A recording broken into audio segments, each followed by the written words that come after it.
Hola a todos, espero que se encuentren muy bien. En la sesión de hoy vamos a estudiar condiciones de frontera. Las condiciones de frontera se trata de estudiar el comportamiento del campo eléctrico a través de una superficie cargada.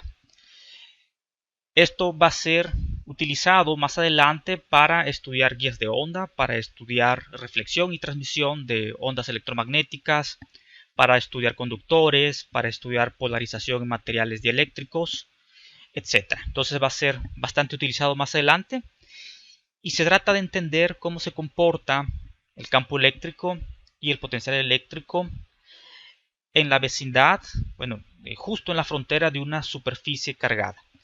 Para ello vamos a considerar que tenemos una superficie cargada con densidad sigma y vamos a considerar el campo eléctrico total en la parte inferior y superior de dicha superficie. Ahora, el campo eléctrico total, aquí lo vamos, el que está en la parte inferior, lo vamos a denotar como E abajo y vamos a englobar toda fuente de campo eléctrico. O sea, vamos a considerar no solamente el campo eléctrico generado por esta superficie cargada, sino imaginen que en general podemos tener otras fuentes de campo eléctrico como lo son las cargas puntuales o densidades volumétricas, etcétera. Digamos que el campo eléctrico total que está en la parte inferior de la superficie lo vamos a englobar en este campo que le llamamos campo abajo, y de la misma manera el campo eléctrico total en la parte superior lo vamos a englobar con este campo eléctrico arriba.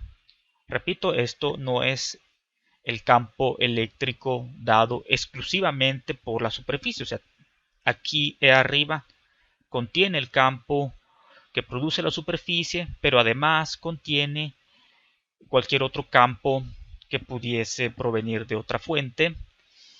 Y las otras fuentes pudieran estar, pues, de hecho, también en la parte superior o la parte inferior. Recuerden que por superposición las fuentes pueden estar colocadas en cualquier otra parte y van a afectar en las posiciones acá en la parte superior. Ok, entonces vamos a decir que el campo abajo pues tiene esta dirección y el campo de arriba total que va en esta dirección. Ahora lo que vamos a hacer es tomar un área muy pequeña de dicha superficie y nuevamente tenemos el campo total abajo y el campo total arriba. Y nos interesa saber cuál es la relación entre el campo de arriba y el campo de abajo justo en la frontera, que justo digamos en la superficie. Cómo se relaciona, queremos encontrar una ecuación que relacione el campo total de arriba y el campo total de abajo, y también que lo relacione con la densidad de carga superficial. Para ello lo que vamos a hacer es utilizar la ley de Gauss. Recordemos que es el flujo total sobre una superficie cerrada es igual a la carga que está encerrando la superficie gaussiana que utilicemos sobre epsilon 0. Vamos a imaginar una superficie gaussiana en forma de un prisma que atraviesa a la superficie real, a la superficie con densidad de carga sigma. Aquí tenemos una vista lateral en la parte izquierda, esta es la superficie real, y la superficie gaussiana está atravesando dicha superficie. Aquí una vista isométrica. Dicha superficie gaussiana tiene área superficial A en las partes de arriba y abajo y tiene un ancho L. Vamos a hacer lo siguiente. Vemos que tenemos 6 superficies, por lo tanto, al aplicar Gauss vamos a tener 6 integrales de superficie. Pero, como nos interesa el campo justo en la superficie sigma, lo que vamos a hacer es tender L a 0, o sea, vamos a aplastar dicho prisma, o sea, la L la vamos a tender a 0, y eso hace que las caras laterales del prisma tengan área 0 y por lo tanto no contribuyan al flujo total. Solamente la parte de arriba y de abajo, o sea, las tapas superior e inferior, van a contribuir al flujo total. Ok, entonces esta integral de superficie, en lugar de ser de 6 integrales, nos vamos a quedar solamente con la parte de arriba y la parte de abajo. Y esto es igual a 1 sobre epsilon 0, la carga encerrada. La carga encerrada es pues, tal cual tiene área A, tenemos densidad sigma, entonces va a ser sigma, bueno, la integral de sigma de A. Ahora lo que vamos a hacer es, vamos a descomponer este campo total de arriba en dos componentes, por supuesto, perpendiculares. Una componente va a ser la dirección perpendicular a la superficie, la dirección normal a la superficie, y otra componente va a ser la dirección paralela a la superficie. Entonces la dirección normal a la superficie va a coincidir con el vector área de la superficie gaussiana, y el vector paralelo a la superficie va a ser perpendicular a dicho vector área. Entonces el vector perpendicular paralelo a la superficie no aporta en el flujo eléctrico. Y lo mismo va a pasar para el campo eléctrico de abajo. Su componente paralela a la superficie no va a aportar flujo eléctrico a la base de la superficie gaussiana. Por lo tanto, al momento de obtener esta integral de superficie, solamente nos vamos a quedar con la componente perpendicular del campo eléctrico de arriba. Dicha componente perpendicular la denotamos con este símbolo. Este significa que es perpendicular y perpendicular a la superficie. Lo mismo para el campo eléctrico de abajo, solo que recordemos que por convención, bueno, en el caso de Gauss, para una superficie cerrada, el vector área va en dirección alejándose del volumen que estamos encerrando. Por lo tanto, el vector área de la superficie de abajo va hacia abajo y va en dirección opuesta a la componente perpendicular del campo de abajo. Por lo tanto, esto nos da un flujo eléctrico negativo. Aquí aparece este signo negativo por el producto punto. Y esto es igual a 1 epsilon 0, la integral de sigma de A.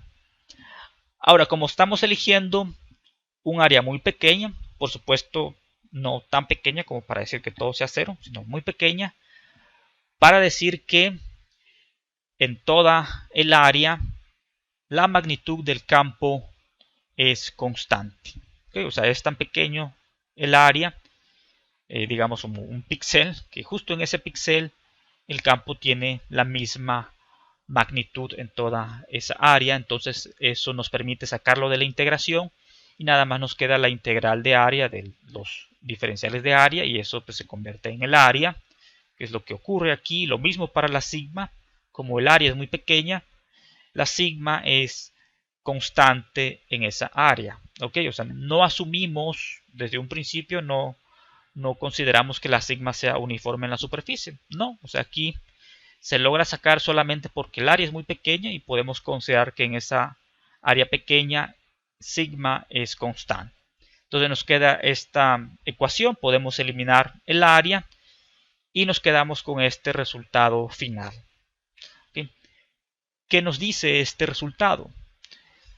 Nos dice que el campo eléctrico, su componente perpendicular es discontinua. ¿Okay? ¿Qué significa que sea discontinua? Que simplemente el campo de abajo no es igual al campo de arriba. Nosotros digamos que tenemos un sensor de campo eléctrico perpendicular y nos vamos moviendo de abajo para arriba, estamos midiendo el campo eléctrico, llegamos aquí a la superficie y cuando pasamos la superficie en la parte de arriba, el campo eléctrico puede tener un valor distinto al campo de abajo. O sea, puede haber una discontinuidad del campo eléctrico perpendicular y dicha discontinuidad es debido a esta densidad de carga superficial. De hecho, aquí ya pueden ver que una de las aplicaciones de estas condiciones de frontera es obtener la densidad de carga superficial, y de hecho pues, lo que se hace experimentalmente, pues uno puede medir los campos eléctricos que están en la frontera de cierta superficie y determinar con eso la densidad de carga superficial. Ahora, ¿cómo obtenemos la componente tangencial? Ahorita lo que obtuvimos es nada más la componente perpendicular a la superficie. Nos falta la componente paralela o tangencial a la superficie. Para ello, nuevamente, agarramos una sección muy pequeña de la superficie y vamos a recurrir a la integral de línea que vimos la sesión pasada. Sabemos que como el campo eléctrico es conservativo, es el caso electrostático, la integral de línea cerrada del campo eléctrico es igual a 0. Y vamos a utilizar una trayectoria cerrada, en este caso un rectángulo, no confundir esto con la superficie anterior, esto es un rectángulo tal cual como está en esta vista. El rectángulo atraviesa la superficie, tiene altura L, tiene ancho W, y vamos a hacer esta integral de línea. Para ello vamos a considerar que hacemos una trayectoria que inicia en la parte superior izquierda y nos movemos en sentido de las manecillas del reloj.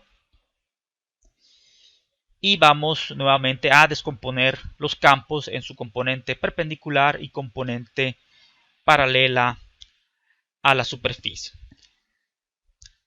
Entonces, igual que la vez pasada, vamos a la longitud, bueno, aquí la altura de esta trayectoria cerrada lo vamos a tender a 0, de forma tal que las integrales de línea en estas verticales va a ser 0 debido a que la longitud tiende a 0, y solamente nos vamos a quedar con las integrales de línea de las horizontales.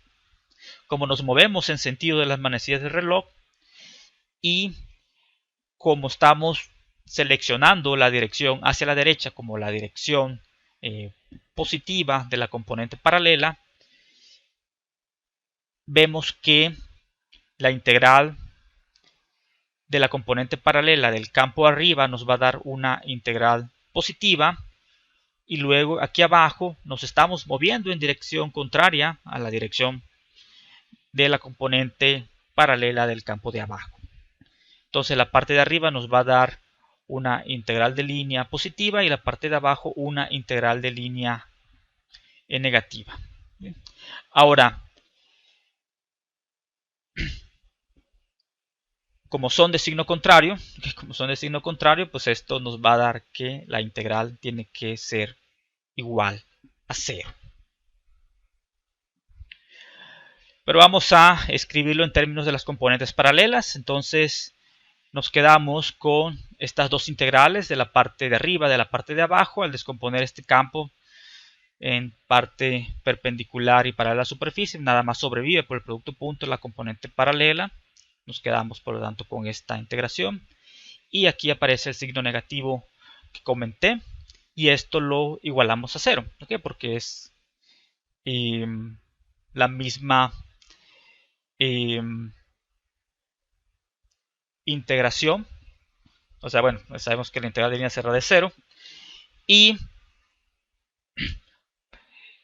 mismos argumentos de la vez pasada. Como elegimos una trayectoria pequeña, o sea, el ancho de esto es pequeño, a lo largo de esa trayectoria la magnitud de dicha componente paralela la vamos a considerar constante, entonces puede salir de la integración, y aquí nada más se nos integra este diferencial de longitud y nos queda el ancho de dicha trayectoria. Entonces aquí nos aparece el ancho de la trayectoria. Repito, esto es igual a 0 por la integral de línea cerrada, sabemos que es igual a 0, y se nos elimina esta W mayúscula y llegamos a este resultado. Entonces, esto que nos dice que el campo eléctrico, su componente paralela a la superficie es continua. ¿Ok? Entonces aquí la componente es continua, o sea, esto lo podemos pasar a la parte derecha y nos dice que el campo paralelo a superficie de arriba y el de abajo son iguales. Entonces si tenemos un sensor del campo eléctrico paralelo, ¿bien?, y nos movemos de arriba hacia abajo, justo cuando lleguemos aquí a la frontera y pasemos la frontera, ambos campos tienen que ser iguales. Aquí tienen que ser iguales. En conclusión, para la parte del campo eléctrico, vemos que la componente perpendicular puede ser discontinua y la componente paralela es siempre continua. Aquí menciono puede ser discontinuo, o sea, si la sigma es 0, pues bueno, por supuesto que va a ser continuo. Si no, es discontinuo. ¿Okay? Entonces, si vemos que es discontinuo es porque debe de haber densidad de carga en la superficie. Estas dos ecuaciones las podemos simplificar en una sola ecuación vectorial. Podemos multiplicar toda la ecuación por el vector normal a la superficie en dirección hacia arriba. Y eso nos queda esta ecuación. Este es el campo eléctrico total en la parte de arriba, que como se descompone en la parte perpendicular y paralela, y este también se descompone en la parte perpendicular y paralela. Aquí en la parte derecha nada más tenemos pues, un vector en la dirección perpendicular, entonces esto vectorialmente ya nos da las dos ecuaciones que tenemos aquí atrás. ¿Okay? Entonces esto se puede reducir a esta ecuación vectorial. Ahora, ¿qué podemos decir del potencial eléctrico? ¿Cómo se comporta el potencial eléctrico? Para ello vamos a hacer la integral de línea del campo eléctrico. Sabemos que menos dicha integral de línea me da la diferencia del potencial eléctrico entre los puntos extremos de la integración. Vamos para ello a considerar una trayectoria, una línea que atraviesa a la superficie y tiene longitud L. Vamos a hacer lo mismo, vamos a tender L a 0, muy pequeño, y por lo tanto, como la L es muy pequeño, dicha integral de línea me tiene que dar 0. Y dicha integral de línea es el potencial de arriba menos el potencial de abajo, y pues de hecho ya llegamos fácilmente al resultado del potencial eléctrico, ¿no? Entonces, el potencial eléctrico, recuerden, es un escalar, aquí no nos tenemos que preocupar por las componentes perpendicular y paralelo, es una cantidad escalar. Entonces el potencial eléctrico es continuo. ¿Okay? No tiene discontinuidades el potencial eléctrico. Además, otra condición de frontera que va a ser muy útil más adelante es la derivada del potencial eléctrico. Para ello, partiendo de las condiciones de frontera del campo eléctrico, recordemos que el campo eléctrico, dado que cumple que su integral cerrada es igual a 0, recuerden de la sesión pasada, se deriva del teorema fundamental del gradiente, que el campo eléctrico yo lo puedo escribir como menos el gradiente del potencial eléctrico. ¿Sí? Entonces, aquí sustituimos este campo eléctrico de arriba como menos el gradiente del potencial eléctrico en la parte de arriba y este como menos el gradiente del potencial eléctrico en la parte de abajo. ¿Okay? Entonces esto nos va a quedar una ecuación vectorial. Recuerden, el gradiente te arroja pues un vector. ¿Okay? Entonces aquí esto sigue siendo una ecuación vectorial. Lo que vamos a hacer ahora es multiplicar dicha ecuación vectorial, o sea, producto punto con el vector normal a la superficie. Vemos que en la parte derecha, multiplicado por el vector normal, aquí nos queda 1. Y en la parte izquierda nos va a quedar la componente normal de este gradiente. ¿Okay? O sea, la componente en la dirección de la normal. ¿Okay? Recordemos que el gradiente pues, lo podemos escribir pues, varios sistemas de coordenadas. Vamos a utilizar un sistema de coordenadas que sea un eje en la dirección normal a la superficie y otro eje en la dirección paralela a la superficie. Entonces aquí nos queda simplemente la derivada en la dirección normal a la superficie. O sea, la derivada direccional en la dirección normal a la superficie. En otras palabras, dependiendo ya de cómo está la geometría de la superficie, vamos a tomar el eje que pase perpendicularmente a dicha superficie, y con respecto a dicho eje es que vamos a realizar estas derivadas. En conclusión, la derivada en la dirección normal del potencial eléctrico cumple estas condiciones de frontera. Entonces la derivada en la dirección normal del potencial es por lo tanto discontinua, y así llegamos a las conclusiones. Entonces, en conclusión, pues hemos visto las condiciones de frontera para el campo eléctrico. Recuerden, la componente perpendicular es discontinua, la componente paralela es continua, el potencial eléctrico es continuo y su derivada en la dirección normal no lo es discontinuo. Eso es todo, nos vemos en la siguiente sesión.